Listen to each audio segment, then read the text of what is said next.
Well, I'm a drummer. I actually graduated from college in North Carolina, where I studied drums and percussion and also electronic music.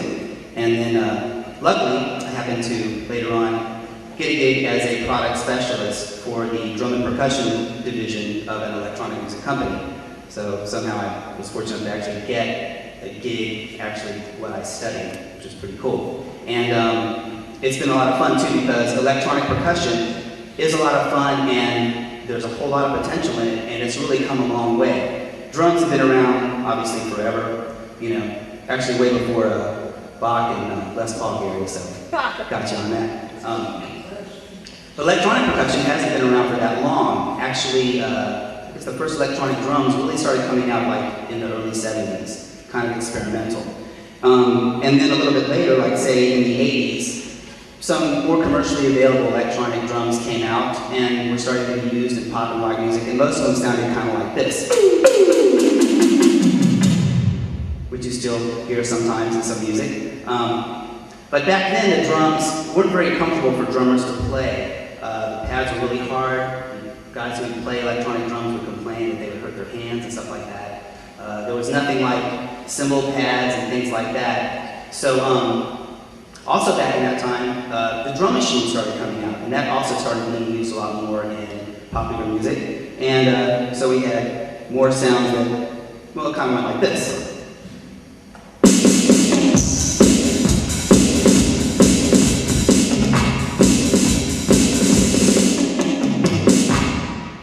Or other drum machines also came out and were used in a lot of dance music, and we still hear a lot of those sounds in today's dance music. Stuff kind of like this.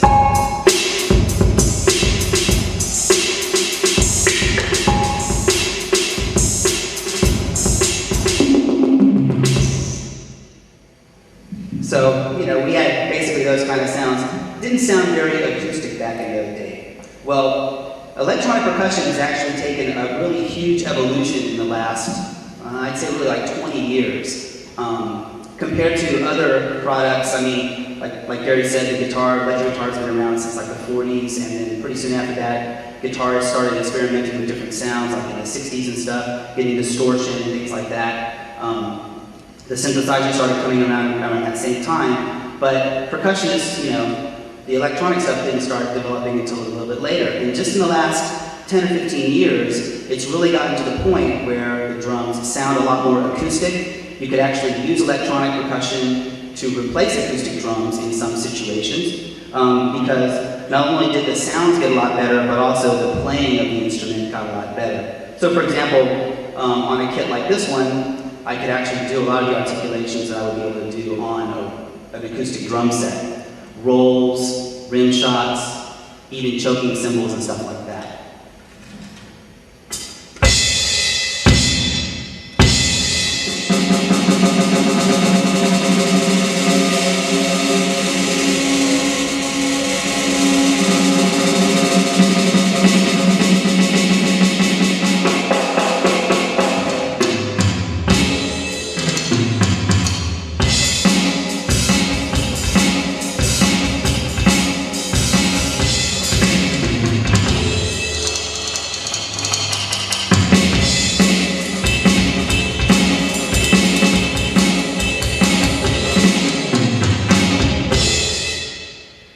So they can sound a lot more acoustic, which is pretty cool, especially, like as you know, drums tend to be pretty loud, and these are probably turned up pretty well. So acoustic drums, being as loud as they are, might not be the best thing in some situations, like, for example, for practice. Electronic percussion is really great for practicing because you can just like put on headphones and I can turn the volume down and the drums pretty much sound like this. So typically a neighbor isn't going to complain too much about that kind of volume. Or for recording, like say if you have a project studio or something like that, something that doesn't have, you know, thousands of dollars worth of soundproofing on the walls, you could use an instrument like this to actually do recording, basically going direct to disc or direct to tape. Some percussion modules, which all the pads here are actually hooked into a module here where all the sounds are coming out of, even have multiple outputs, so I can actually get, if I'm doing a multi-track recording, have separate control over my kick and snare and different instruments in the final mix. So for recording, a lot of electronic percussion is used, also for practicing, but also live it's used a lot as well. There's a lot of bands that are out there that have to play a lot of different kinds of music. So they might want something, you know, like a big rock sound for one song.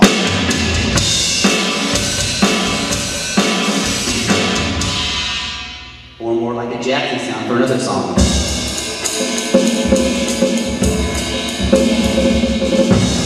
Or say, for example, like there's you know, another piece that I'm doing and I need some percussion. So I can actually have some drums and some percussion, which is pretty cool.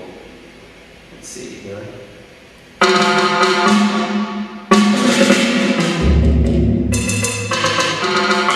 have access to all these different sounds right at my fingertips. There's also, in a lot of percussion modules, sequencers. So I can actually even trigger off some music and play along with that, which is really cool for practicing or for live performance as well.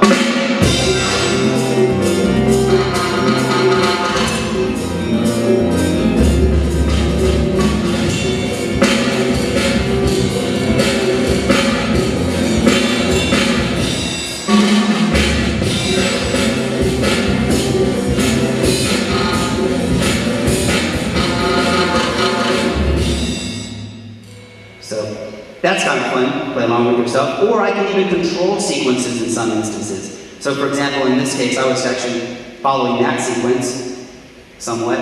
Or I could actually make the sequences follow me. Anybody out there not familiar with what sequencing is? Sequencing basically is, a sequencer is a recorder, but instead of recording the sound of something, it records the musical events. So like what, actually more like what pads are being hit and not necessarily what sounds. So here's another sort of example of the drums controlling sequences.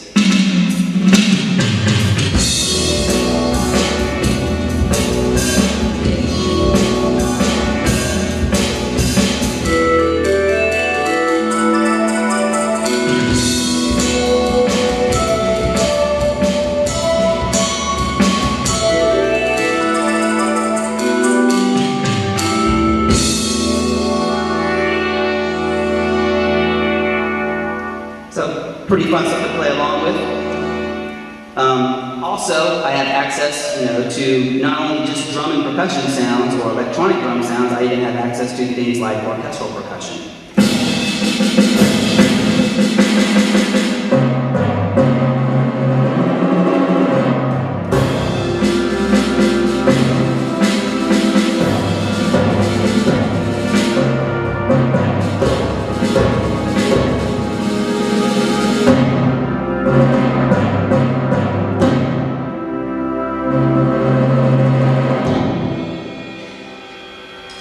Or perhaps maybe African percussion.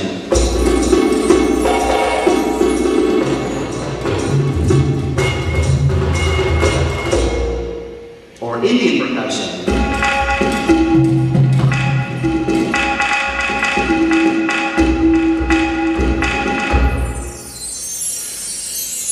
So electronic percussion gives you access to a lot of different sounds instead of like just one drum kit up here. You know, I might have 50 or 100 drum kits to choose from and be able to, you know, trigger all these different sounds. What's also really cool is that some percussion devices can now trigger not just the sounds that are built in there, but also sounds that you can put in there as well. For example, on my right over here, I have a unit that's actually a sampler. And a sampler is a device that you can actually record whatever sound you want into, and it'll play it back. Yeah. So I could have voice sounds in here, plug a microphone in there, do different things like that, trigger loops.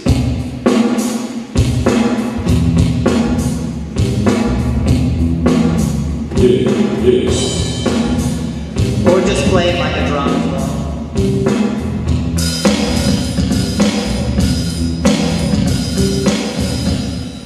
So, again, there's a lot of different kinds of things that you can do with electronic percussion. So, for example, if I wanted to put vocal samples in here, maybe I didn't have, you know, a background singer for my gig or something like that, I could actually put the sounds in there and trigger those.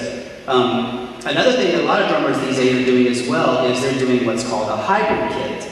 Actually, any of you guys ever seen, there's a show that's been on, the Rockstar Supernova?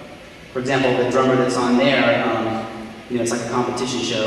He's actually using not only his acoustic kit, but he also has some acoustic drum triggers on his drums. So the sound that you're hearing, like in a big concert, might not necessarily just be the mic drum sound of the acoustic drum. They might actually be triggering specific sounds that they want to play. Or if they want to trigger loops and things like that, they might have something like this unit here on the side and be able to trigger loops and play along with that kind of stuff.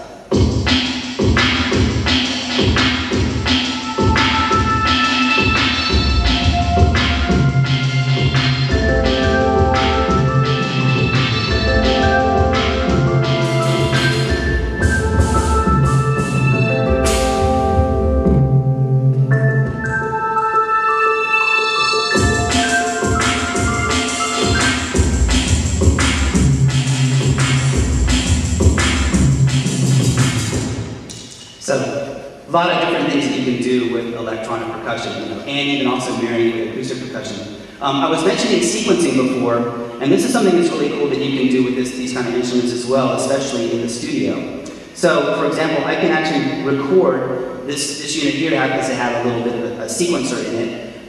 There's also sequencers that are available in computers, and a lot of people are recording that way actually into their computer. So say, for example, if I wanted to record something,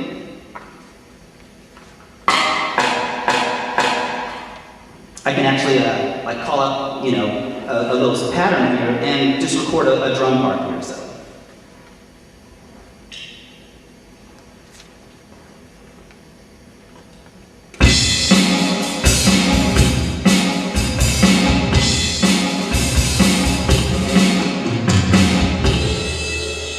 And then play it back. Now let's say I build up my song and I get everything in there, the guitars and other parts of the music that I want to produce, and I decide that, well, you know what, that drum sound isn't quite right. So maybe I'll try it with like a different drum kit. Let's see how that sounds.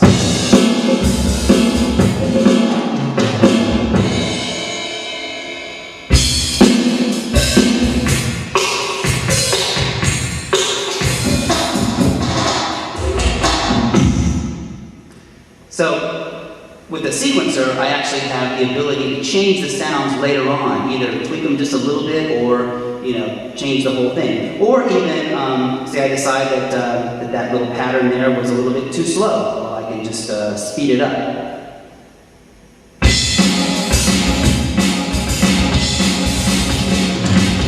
That's what we say.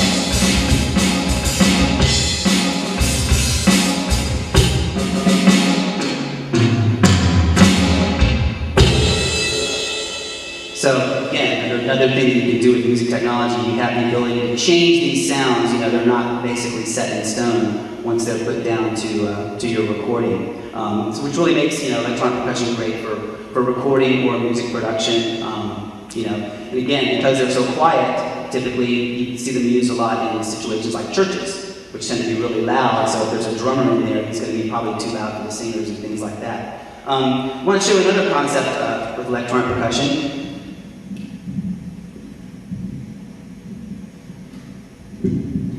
Another instrument that's, so not only now are electronic percussion instruments being used to, for drum sets to play the sticks, but there's also units out there where you can actually play with your hands. And something like this unit here actually will even respond to what I'm doing on the pad. For example, I could play like rim shots, even do muting, just like I would do almost exactly on acoustic percussion.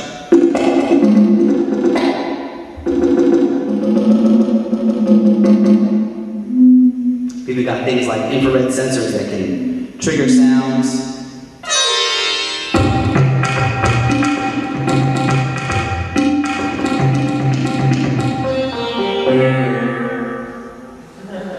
Or, if I'm, lazy and I just don't want to bring a whole drum kit to a session, I could just bring something, like a smaller device like this or this other percussion controller over here and just play the drum set part on this.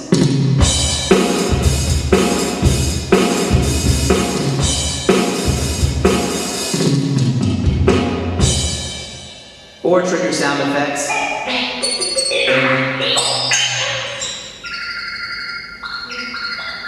Or, for example, if I wanted more melodic instruments like steel drums.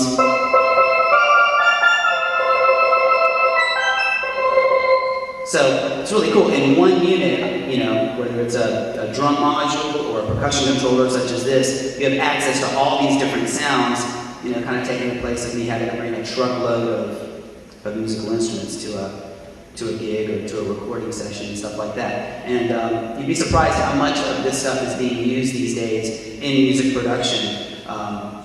As a matter of fact, you know, I think in some cases, you know, electronic drums, you know, are, you know, in some areas actually, for example, in a music store, you might find that the electronic music percussion sales are almost half, or maybe like 30 or 40% of the business of that retail environment. So electronic percussion, again, has really come to the fore. And I mean, I think the evolution that it's taken in the last 15 years is just about the same as like the computer has been in the last 15 years. There's like no comparison between the computers of today to like, you know, the ones 10 years ago.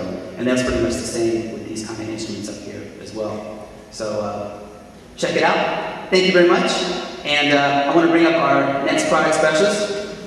Really great guy who's going to play some really cool music for you, and that's Ed Diaz. So thank you guys very much.